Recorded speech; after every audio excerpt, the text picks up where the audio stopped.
Okay, welcome to the video on how we're going to do referencing within the Microsoft Generator.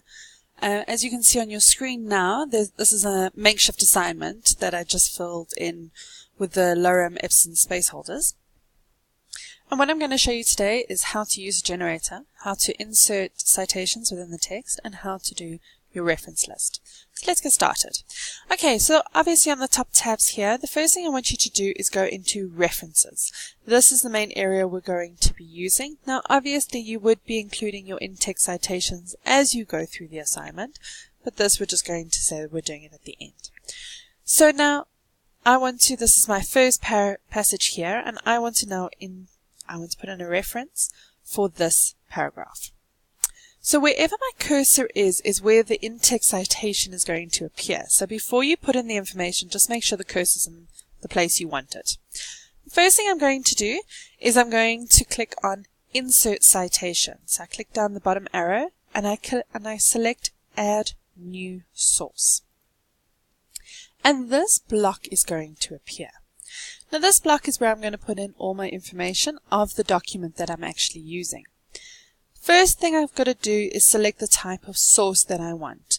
So you can see it starts off from a book and it goes all the way down to miscellaneous. So this will include your YouTube videos and everything. Now the reason we have to select the source first is if I select book, you see the information actually changes here. If I select book section, again it changes. It's now asking for the title of the chapter as well as the book title, and if the book is edited as well. Journal article, it's the same. So it changes each time, so you need to include the information.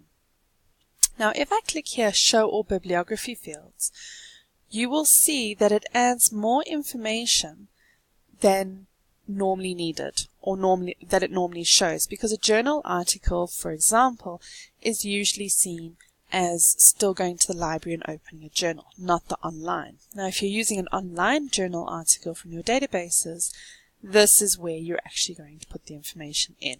Okay, so just remember you might have to click that field to open up more. Right, for this video I'm going to use the example of a website. So you can see the information has changed again.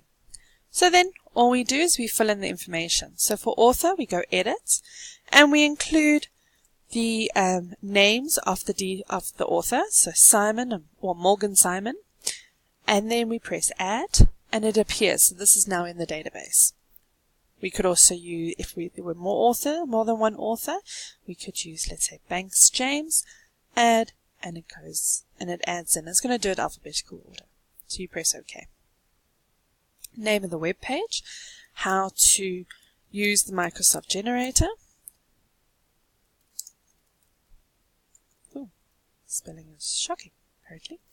Okay, because it's a website, when was the last time the website was updated? We're going to say 2017, and then we're going to use today's date. I'm going to use the numerical format, and we put the URL in. Please remember to put it in exactly as it has been put in. Or the exact URL. Don't type it out like I did now. If it's a long one, just copy and paste it. Okay, when we've got everything in like that, we press OK. And remember I said wherever your cursor is where the source is going to appear. And there it is. There's your in-text citation. Now sometimes we want to make things, if we're using a book. So if we're going to use a textbook, let me show you. So we put in Add New Source, and now we're going to use a book. Oops. Use it properly. So the editor is paper, or the watch paper. So you can see what's on my desk, can't you? Okay, so Paper Watch, that is my author. The title of the book is How to Do Research. The year it was written in was 1995. The city that it was written in is Johannesburg. The publisher, that's a whole new city. The publisher was Penguin. And this is a third edition. Okay. So now this is all the information I need for a book. And there is my source. Now you can see if I need a direct quote, I'm going to have to use a page number. So now how do I include that? If you need to include the page number, you go to your reference, you click the drop-down arrow, and you press Edit Citation, and this little block is going to appear. Now let's say I used page 20 to page 36 for that information, and I press OK. You will see it has then appeared. Now, what if I want to make it a part of the sentence? So we go here, and according to paper,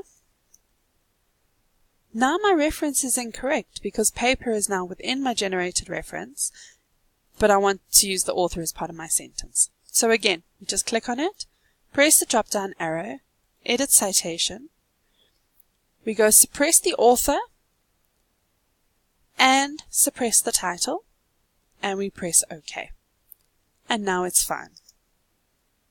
And then we can carry on typing the information that we need. Okay. And that is how we do an in-text citation.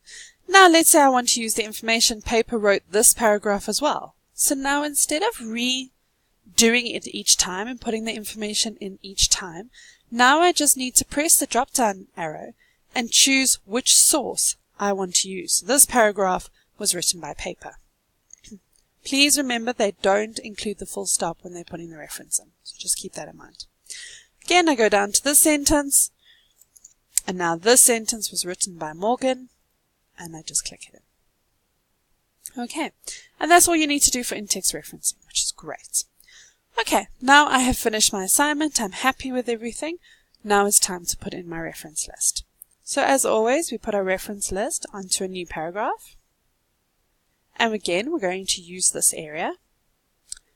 First thing I'll need you to do is check that your style is on Harvard. Automatically, if you haven't used the referencing generator before, it will be on APA. So please move it to Harvard. Then, what we're going to do, you click, in the bibliography here, you click down the drop-down arrow, and you go Reference List, and click OK. Click on it, and there is your reference list.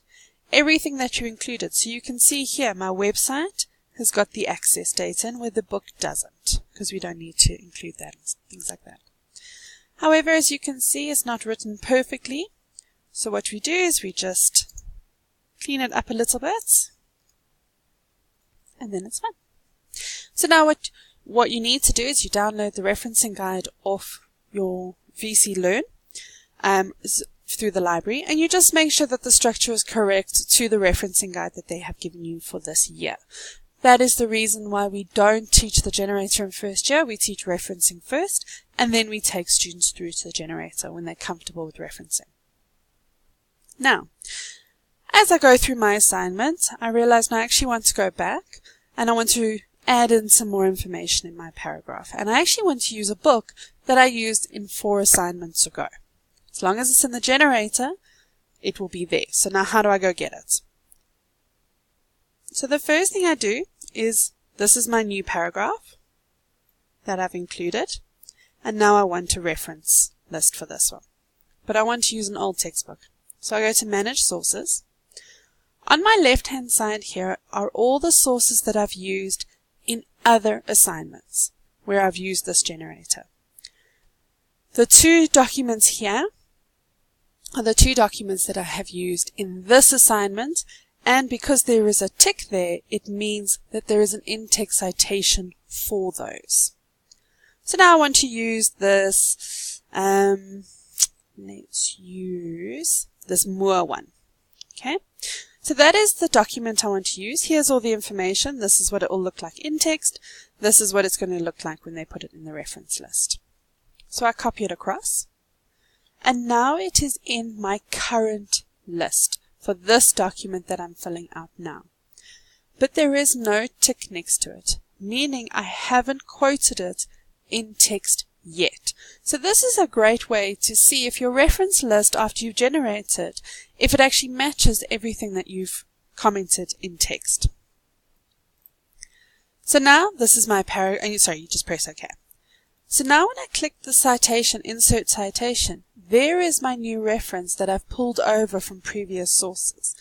Please remember, it's only going to include it if you have used the actual generator before. So that's when it gets in there. So now I want to click more. So now I'm happy, it's in my assignment.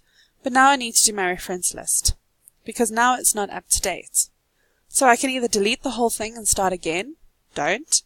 Just click on it and you'll see here update citations and bibliography. Click on that and it will automatically fill in everything. It'll automatically update it with the new references. Again, you may have to clean it up, so really try do this only once or twice, otherwise it can just get a bit frustrating that you have to keep cleaning it up. But you can see what it's actually doing. Okay. And that is it. That is your referencing generator through Microsoft Word. And it does make it a lot easier. It makes it also easy to check, because now if I want to go back, remember I said you can see there now all three are clicked. So it means my reference list is matching my in-text citation and vice versa. And yeah, that is your Microsoft referencing. That's how to use the generator. There is a lot of stuff online on how to use the Microsoft generator if you want to view the other videos. Please just be careful. Most of them are American, so their style is APA, which you will see it causes the reference list to be completely different in its structure. So all the information is still there, but the structure is different. You can see that they don't say online, they say retrieved, so on and so on. When I change it back to Harvard, it changes it that way. So just make sure that if you are going to watch other tutorials, that just keep an eye on that style. The rest of it is exactly the same. But it's just that style you might have to change. If this video is not great, you want another video, or you want me to focus on something more, just pop me an email and I'll quickly record another video to help you out with it. But yeah, I hope that really helps you with your studying, and let me know if you have any issues. Okay, see you online.